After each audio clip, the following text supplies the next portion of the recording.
د ویکیلیکس د بنسټګر جولیان اسانج له نیول کېدو یوه ورځ وروسته د جرمني په برلین ښار کې د برتانیا د سفارت مخې ته لسګونو کسانو د نوموړي په ملاتړ کې مظاهره وکړه. مظاهره د اپوزیشن د پلویانو لخوا وشوه او دوی د وزیر اعظم انګلا مرکل نه غوښتنه کوله چې جولیان اسانج ته دې په جرمني کې سیاسي پناه ورکړي.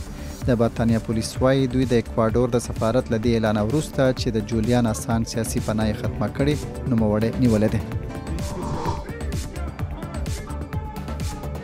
په هندوستان کې د واکمن بهارتیا جنتا ګوند یو مشر امید شاه په لویدیځ بنګال کې د انتخاباتي کمپاین یوې غونډې ته د وینا پر مهال ویلي ټول غیر قانوني کډوال د وینو په شان دي.